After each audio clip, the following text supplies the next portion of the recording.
네, 교통사고 사망 시 국민연금의 유족연금을 신청하는 경우 있죠.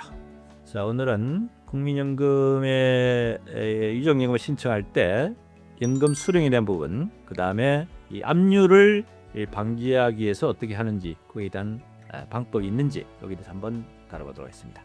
자, 유족연금을 청구할 수 있는 권리는 수급권자 순위에 따라서 달라집니다.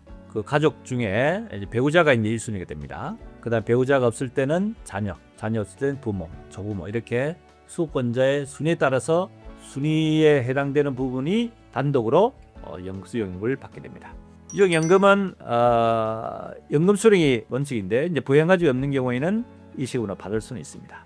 전체 연금의 10년 미만은 40%, 10년 20년 미만 50%, 그 다음에 20년 이상 60%만큼에 대한 부분을 연금을 받을 수가 있습니다. 지급률에 대한 금액은 보통 기본 연금액이라는 게 있습니다. 기본 연금액의 지급률을 곱하고 여기다가 부양가족이 있는 경우에는 부양가족 연금액을 합산해서 그 수권자가 살아계실 동안 평생 이제 지급하도록, 이렇게 되는 것이 유족연금의 지급입니다. 자, 그런데 이제 가끔 이제 돌아가신 분이 채무가 많아서 혹시 내가 받을 그 유족연금이 압류가 될 수 있지 않냐, 이런 걱정하는 분들도 계시겠죠.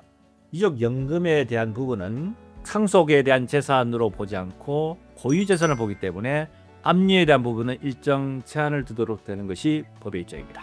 일정 금액에 대한 부분은 압류를 방지할 수 있습니다.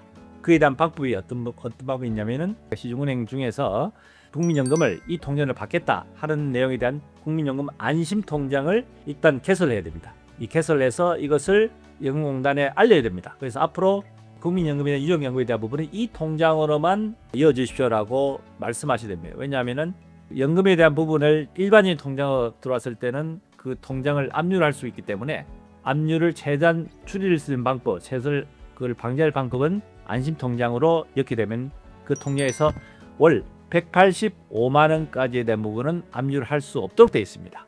아시겠죠? 그래서 압류를 방지하기 위한 방법은 국민연금 안심통장을 은행에서 만들어가지고 이걸 그냥 있으면 안 됩니다. 이것을 연공단에다가 알려야 됩니다. 그래서 그쪽으로 들어간 경우에 있어서 185만 원 이상에 대한 부분은 절대 빠져나갈 수 없도록 압류를 방지하기 위한 안정장치를 내겠죠. 그렇지 않고 일반 다른 통장을 하게 되면 그것이 압류 대상이 될 수 있다는 겁니다.